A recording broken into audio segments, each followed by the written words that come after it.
À Paris, dans le 12e arrondissement, un site de 28 hectares est consacré aux performances sportives de haut niveau. Il accueille aussi les sportifs non-voyants, malvoyants et les autres catégories handisport. L'athlétisme est bien sûr une des disciplines pratiquées ici, à l'INSEP. Et la question ne se pose pas. Ils sont bien vus, les athlètes.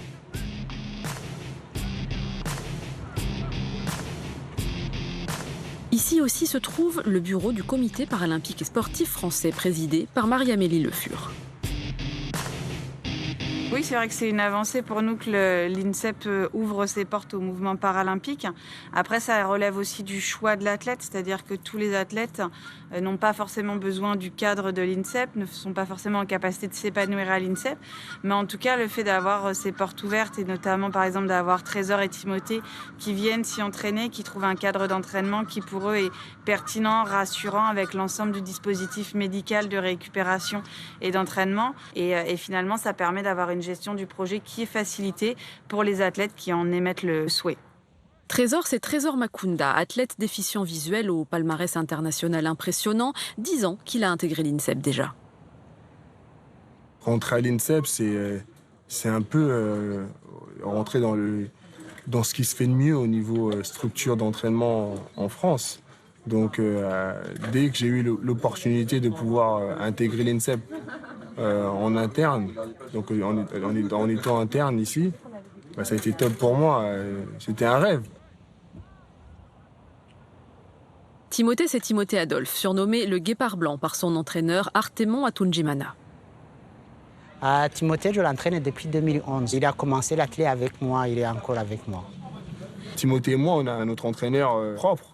Donc ça, c'est vraiment un choix qu'on a fait. Mais après, on aurait pu intégrer le pôle en lui-même, c'est-à-dire les coachs qui sont là pour les athlètes FFA. La FFA dont parle Trésor est la Fédération française d'athlétisme. Restez droit, restez droit. Vous voyez, ça, c'est des exercices qui sont réservés aux valides. Oui. Et donc, mais il faut qu'ils les comprennent. Hop, hop, hop, hop, stop. Ah, c'est bien. Trésor, il a un angle qui voit un tout petit peu. Il peut suivre une ligne blanche. Vous le voyez courir un peu tout seul. Mais il ne peut pas aller très, très, très vite. Parce qu'après, ça brouille les yeux, il ne sait plus où il y va. Pour aller vite, il faut un guide à côté. Trésor, il est dans les zones de progression. Je pense qu'on va l'amener jusqu'à Tokyo. Courir avec un guide, c'est une spécialité des athlètes aveugles ou très malvoyants. Et ça ne s'improvise pas. Jeffrey Lamy est un des 4 guides de Timothée Adolphe. Ça fait 2 ans maintenant que je travaille avec Timothée. Ils font des recherches en fonction de la taille, du poids, de la manière de courir. Et il s'avérait que j'étais dans leurs recherches. Au niveau de ma taille, de mon poids, de ma manière de courir. Je trouvais que c'était vachement intéressant de développer ce côté travailler en équipe, parce que c'est un sport individuel, l'athlétisme. Et du coup, le fait est de travailler en équipe, de communiquer tout le temps avec une personne, de parler tout le temps avec lui, de lui dire qu'il faut qu'on fasse comme ça, qu'on mette cette technique en place pour qu'on puisse accorder notre foulée. Et toutes ces choses, je trouvais ça super intéressant. Et du coup, j'ai adhéré au projet et depuis, je m'y plais bien. On a partagé beaucoup de choses. On a eu une médaille l'année dernière au championnat d'Europe et on est content, on est satisfait. Pour ce travail d'équipe, l'athlète et son guide doivent être liés par un système qui a été normalisé par l'IPC, le Comité paralympique international. Moi, j'enfile. Il y a 2 boucles. Exactement. À savoir que toute la partie médiane, donc la partie médiane, c'est ce qui est entre les 2 boules, ne peut pas être touchée soit par le guide, soit par l'athlète pendant la course. C'est un motif de disqualification. Avant, chaque binôme courait avec le lien qu'il voulait. C'était des liens qui étaient donc faits maison. Maintenant, ça a été officialisé de manière à ce que tous les binômes courent avec le même lien. Nous, sur quoi on a misé, c'est sur la synchronisation du binôme, c'est-à-dire courir en miroir. On va avoir les bras comme ça en miroir. Et du coup, ça va nous permettre d'être synchronisés. Moi, en tant que guide, je vais pouvoir le diriger avec mon bras. C'est-à-dire que s'il s'éloigne de moi, je vais le tirer un peu pour qu'il sache qu'il faut revenir vers moi. Ou s'il vient pousser sur moi, moi, je vais devoir le repousser pour le remettre un maximum dans la trajectoire. Avant, on avait un lien très court. Donc, du coup, il avait des informations assez rapides et on avait vraiment tout l'avant-bras collé. Maintenant, avec le lien qui nous a été imposé par l'IPC, on peut avoir seulement le coude. C'est par là aussi que passe énormément de la communication sur tout ce qui est tempo de la course, le rythme, la cadence, l'amplitude, etc. Et là va se nouer quelque chose qui est plus que technique. C'est une véritable empathie, c'est-à-dire vraiment une osmose. En gros, c'est quasiment le même organisme qui fonctionne, si ce n'est qu'il y a une partie de l'organisme qui voit et l'autre qui ne voit pas. Hubert Ripoll a travaillé pendant plus de 20 ans à l'INSEP. Je suis psychologue du sport. J'ai tout le temps travaillé avec des sportifs de très haut niveau et j'ai compris à un moment qu'il était important de travailler avec d'autres sportifs de haut niveau qui étaient des sportifs en situation de handicap. Allez, véloce, véloce, véloce, véloce. C'est la photo finish, je prends le guide qui est devant. C'est l'athlète est disqualifié. Par contre, dans le virage, puisque nous, on a le guidage extérieur, et donc ça veut dire que le guide va faire plus de mètres que l'athlète. Et donc, du coup, il doit être plus performant que l'athlète pour compenser. Moi, je suis un petit peu visible en valide et j'aimerais bien montrer que c'est pas parce qu'on sacrifie du temps d'entraînement à un handi qu'on ne va pas pouvoir avancer et progresser en individuel. Moi, c'est cette année que je suis en train de battre tous mes records et c'est depuis que je travaille avec lui. Surtout quand on va en meeting, moi j'essaye qu'on s'inscrive dans des meetings où il y a des valides et montrer qu'on est performant. Et ça nous est déjà arrivé l'année dernière. On avait couru contre des valides, on était arrivé, je sais plus, 3e ou sur 8. Et c'était vraiment bien de pouvoir se confronter avec des valides et montrer aussi aux valides que les handis sont performants. Et pour montrer ses performances, il faut réussir à attirer les médias, ce qui est encore plus compliqué pour les athlètes handicapés que pour les valides. Je pense que les médias sont un vecteur important dans la connaissance de l'handisport et dans ce qui se fait. Il y a 10 ans, ça servait à quoi d'avoir une attachée de presse? Ça servait à rien en handisport. Aujourd'hui, c'est nécessaire. Donc c'est pour montrer que ça évolue, mais c'est pas encore assez. La preuve, c'est qu'au niveau des partenaires, des sponsors, on galère encore. Nous venons de très loin. Il est très évident que les progrès des médias ces 15 dernières années sont très importants. Mais bien entendu, on vient de très loin et la marche est très longue. Donc tout ce que l'on peut espérer, c'est que les médias redoublent d'intérêt pour le handisport. Et pas parce que c'est du handisport. C'est parce que c'est un spectacle et parce que ce que l'on voit, ce sont d'abord des champions et ce sont des sportifs comme les autres.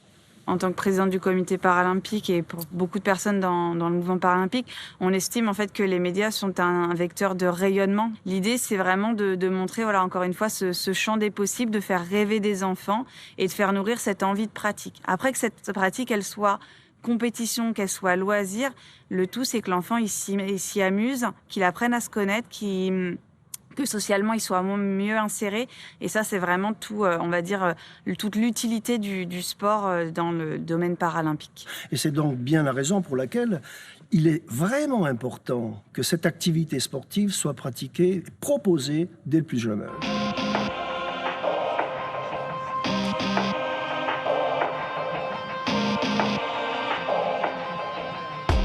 2 semaines plus tard, Timothée et Jeffrey sont à Hérouville, près de Caen, pour participer à un meeting international commenté par Patrick Montel, grand spécialiste de l'athlétisme et sensibilisé depuis toujours aux pratiques handisport. Patrick, il nous suit maintenant depuis plusieurs années. Il commente sur France Télévisions nos épreuves lors des grandes échéances. Il nous croise sur certains meetings, comme c'est le cas ce soir. Donc oui, maintenant, il commence à bien maîtriser et on se connaît. Donc c'est toujours plaisant parce que c'est la voie de l'athlétisme. Et 10 secondes et 30 centièmes pour l'Américain Cordero Gray, grand vainqueur ce soir sur 100 mètres. Depuis le moment où je suis arrivé, où on m'a dit, pour Stade 2, on m'a dit, bon, ok, d'accord, tu vas faire un sujet sur les handis, mais bon, prends un aveugle parce que c'est quand même à l'heure des repas, les gens mangent, quoi, tu vois, il faudrait quand même qu'ils ne soient pas écœurés. Donc, entre ce moment-là qui date à peu près d'une trentaine d'années et aujourd'hui où naturellement France Télé diffuse largement et quasiment intégralement les Jeux paralympiques, on a parcouru du chemin. Mais il reste encore pas mal de choses à faire et donc il ne faut pas relâcher. Et c'est vrai qu'on a Paris 2024 qui arrive et c'est une formidable opportunité pour faire pression sur tout le monde pour que les handis et les déficients visuels par conséquent aient la place qu'ils méritent dans notre société, dans le monde du sport.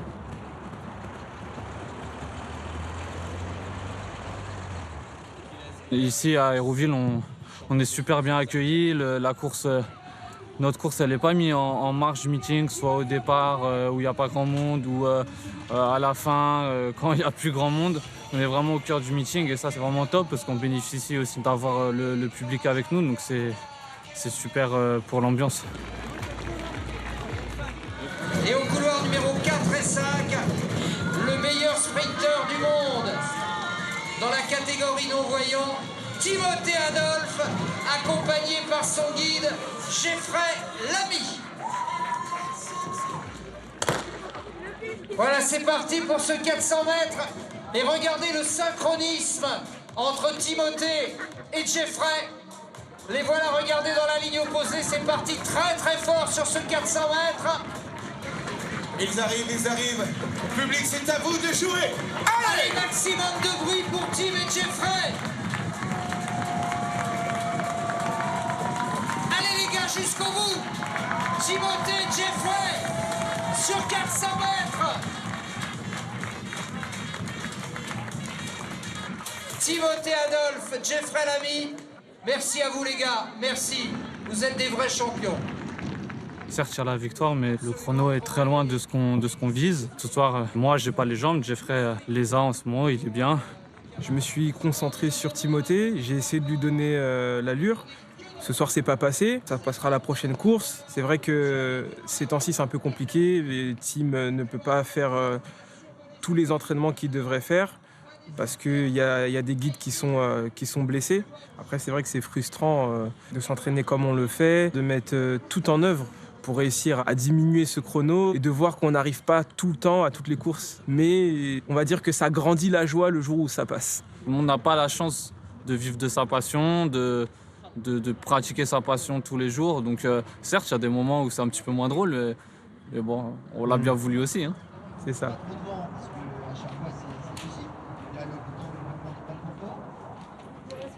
Nous sommes maintenant à Saint-Cyr-sur-Loire, tout près de Tours. De jeunes athlètes s'entraînent intensivement au pôle espoir handisport. Parmi eux, Alice Mettet, 18 ans, malvoyante. Timothée Adolphe la connaît bien. J'ai rencontré Alice dans une période où elle était un petit peu perdue, je dirais, et elle ne savait pas trop un peu ce qu'elle allait pouvoir faire par rapport au handicap visuel qu'elle avait. C'était une période de ma vie où j'acceptais pas du tout mon handicap. Et du coup, le fait de rencontrer Timothée et qu'il me fasse découvrir le sport et le handisport, pour moi, ça a été très important parce que ça m'a permis de me rendre compte qu'en fait, j'étais pas toute seule et qu'on pouvait faire plein de choses magnifiques malgré le handicap et ça m'a beaucoup aidée. Ouais. Alice, nous, aujourd'hui, on fait des départs en bloc avec un peu de rythme sur les 100 premiers mètres comme pour Tom, les deux là. Ouais. Ça va être court. Et puis voilà. Ça va être court. Ouais, ça va être court. Ouais, cool. Ouais, c'est un entraînement léger, reprise de sensations. Au début, je considérais plus ça comme une thérapie. Ça me permettait d'évacuer un peu la colère, le stress, tout ça. Et c'est vrai que maintenant, oui, c'est devenu une passion. Et maintenant, ça prend beaucoup de temps dans ma vie et j'adore ça. Un sportif valide ne s'épanouit pas s'il est seul. Mais cela est encore plus vrai pour un sportif en situation de handicap. Ne pas être seul, ça veut dire d'abord être bien accompagné. Bien accompagné par ses parents, par son milieu familial, par des entraîneurs et ne l'oublions pas par la société tout entière. Parce que la société qui regarde le sportif l'accompagne d'une certaine manière. Ouais.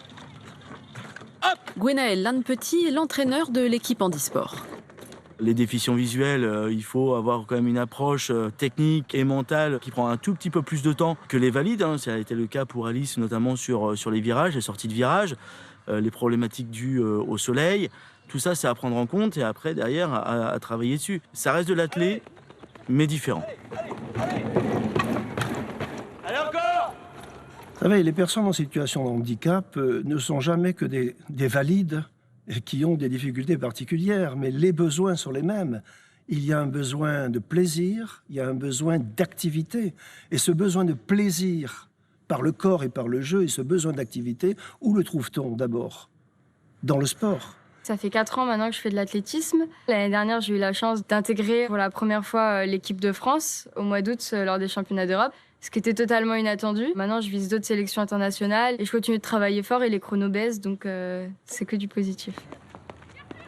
Le prochain objectif, c'est de me qualifier sur les championnats du monde à Dubaï. Et après les Jeux, mais ça, on verra par la suite. J'ai la chance d'avoir une famille très présente et qui a tout de suite, après qu'on ait appris mon handicap, qui a tout de suite voulu réagir et pas se morfondre. Et ça m'a vachement aidée, oui. Et c'est mes parents qui m'ont incité à rencontrer Timothée, à me mettre au sport. Et sans eux, je serais sans doute encore dans mon lit en train de pleurer. Donc c'est vrai que heureusement qu'ils ont été là. Ouais. Et d'ailleurs, ils sont toujours là. Son père est présent pour en témoigner. Je suis son chauffeur, je suis toujours là pour la rassurer. Et puis, moi, je m'y retrouve très bien. Hein. Et puis, quand je la vois épanouie comme elle est, j'ai qu'une envie, c'est que ça continue. Aujourd'hui, sa maladie, elle l'a oubliée et elle pense qu'à gagner des secondes. On s'entraîne, on gagne des secondes. On s'entraîne, on gagne des secondes.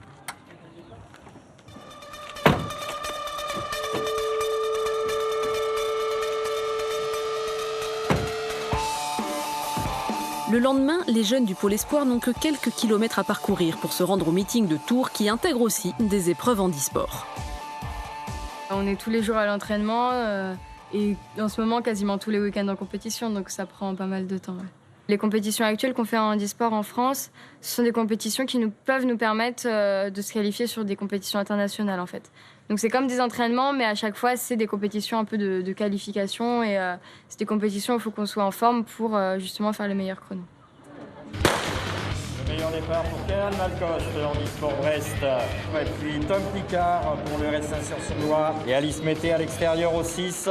Pour Alice, la course la plus importante de la journée est le 400 mètres. Elle est la seule fille opposée à 4 garçons. C'était très stressant au début, j'étais vraiment très stressée. Et après, une fois que je suis partie, ça s'est plutôt bien passé. Je suis sur des bons temps de passage et à la fin, j'explose mon record personnel. Donc très contente.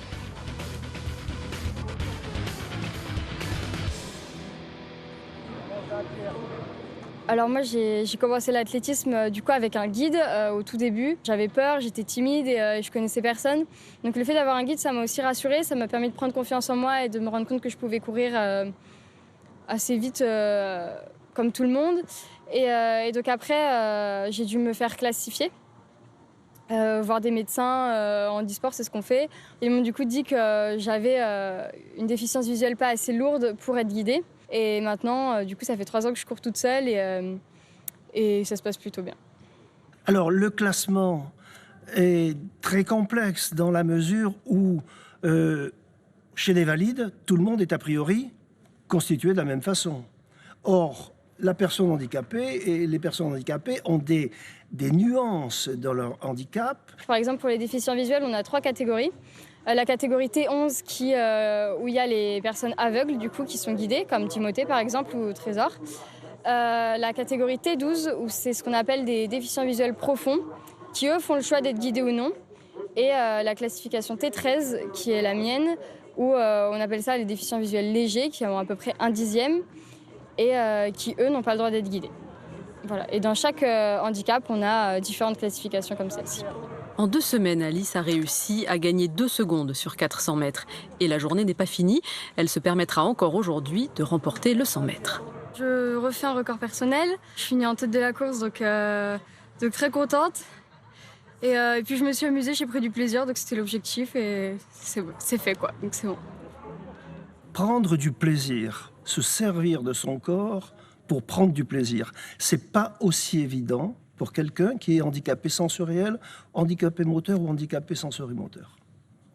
Au-delà de cela, il y a les rencontres que l'on fait dans le domaine du handisport avec des personnes qui ont d'autres types de handicap et avec qui on peut partager quelque chose.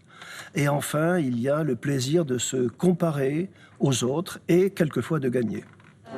Ben, ça tourne, c'est bien, et ça va vite quand même malgré tout. 13,86, c'est pas un temps anodin, malgré, même si pour moi ça mériterait encore d'aller beaucoup plus vite. Oui, moi derrière, aussi, je pensais pouvoir faire plus vite après. On est quand même sur un record du battu, malgré qu'on ne bosse pas forcément sur mètres. Voilà. Ouais. Très bien. Bien joué. Ah, voilà, je te donne ton téléphone. Je t'avais promis, je te l'offrirai. Ouais, c'est bien ma chérie. Je suis content. Vous avez chacun vos fleurs. Alors, il y a plusieurs effets de l'image de marque des sportifs handicapés qui réussissent. Il y a d'abord un phénomène de contagion. Puisqu'il ou elle fait ceci, je peux essayer et peut-être faire pareil. Ça, c'est particulièrement important. Ensuite, il y a quelque chose qui est fondamental, c'est que cette réussite permet aux personnes en situation de handicap de sortir de la stigmatisation. Une stigmatisation contre laquelle lutte depuis longtemps le meeting de Montgeron en Île-de-France. Aujourd'hui, pour sa 35e édition, il regroupe des athlètes de plus de 30 nationalités. Timothée y participe et Trésor aussi. Trésor n'était pas à Hérouville car son guide Aymeric Chaté n'avait pas pu se libérer. Mais entre-temps, ils ont tous les deux disputé le meeting de Talence, près de Bordeaux.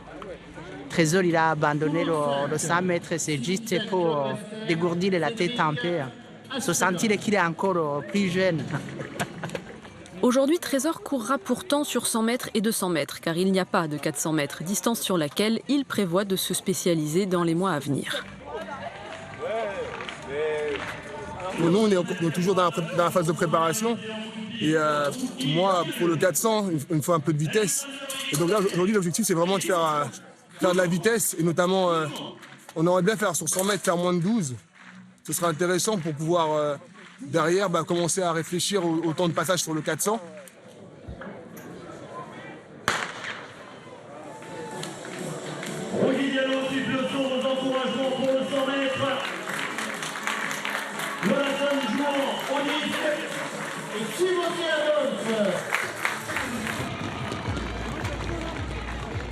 Super encourageant aussi. Donc, on va repartir au travail et puis direction Dubaï dans quelques mois. Direction Dubaï, merci d'applaudir Timothée et son guide, s'il vous plaît.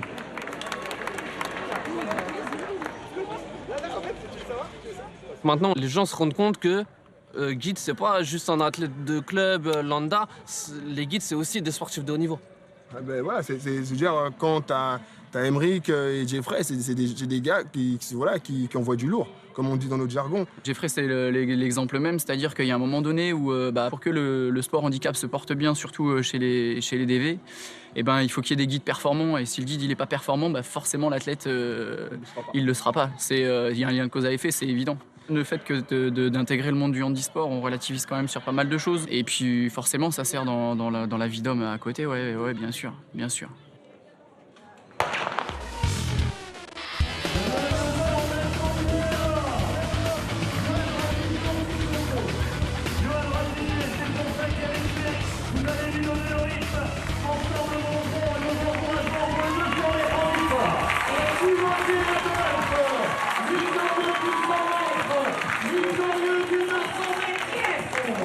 Merci d'applaudir Timothée Adolphe ce soir qui arrive le doublé 100 et 200 mètres. Notre objectif principal ce soir, il était plus sur 100 mètres et c'est sur 100 mètres où on a une plus grosse satisfaction. Maintenant, il y a encore du travail, mais il y avait des super bonnes conditions en termes de chaleur, de public, d'ambiance. On aurait préféré un petit vent positif, mais il ne faut peut-être pas trop en demander. Le meeting de Montgeron, faut le mettre en avant parce que c'est un meeting qui a une vraie volonté d'intégrer les personnes des courses handisport dans son ensemble.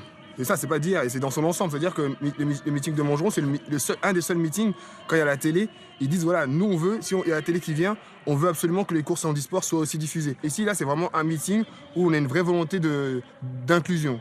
C'est ça, il y a très peu de meetings qui le font. Il y a Montgeron, il y avait Hérouville sur lequel vous étiez venu la dernière fois. Il y a Nancy, je crois qu'il l'a fait ce week-end. C'est quelque chose d'assez nouveau qui se développe et tant mieux. Maintenant que RMC, effectivement, nous accorde un petit peu d'attention, c'est vrai que c'est un peu nouveau et ça fait partie aussi de l'évolution médiatique qu'il y a depuis quelques temps. Et pour nous, c'est que du positif. Alors, la question qui se pose pour les personnes en situation de handicap est la suivante. Faut-il que je sois champion olympique pour être heureux? Puisque les champions olympiques et les champions du monde en handisport nous disent « je suis heureux dans mon activité ». Eh bien non. C'est-à-dire que le sentiment de s'être accompli et le sentiment d'avoir atteint le bonheur dans le sport et grâce au sport est strictement identique chez des champions olympiques et chez des champions de tous les jours que j'appellerais les champions de la vie. Et dans la vie de tous les jours, avoir une passion pour l'athlétisme ne veut pas forcément dire qu'on ne s'intéresse à rien d'autre. La preuve, Timothée Adolphe fréquente depuis plusieurs années maintenant ce studio d'enregistrement où sa passion pour le rap s'exprime dans des projets qu'il écrit et interprète. Garde la tête sereine même si ma journée commence mal. Face au problème, il faut choisir entre la haine et le smile. Je mets mon... Ok, on voit ça tout de suite. Pour de plus amples informations, vous pouvez contacter l'Union nationale des aveugles et déficients visuels au 0800 940 168 www.unadev.com. Vous pouvez revoir cette émission sur France TV, le nouveau service vidéo de France Télévisions, www.france.tv/france-5/à vous de voir avec des tirets.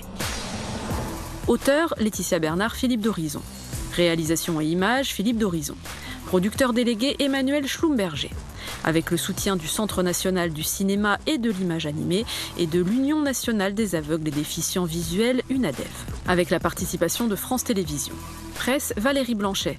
Production, Céline Raffestin, Thomas Bonnet. Direction de l'unité de programme, Patrick Charles, Thibaut Romain. Direction déléguée environnement, découverte, art de vivre, Patricia Corfi, Aurélie Taguet. Cette émission vous a été proposée par Bleu Cristal Média et France Télévisions.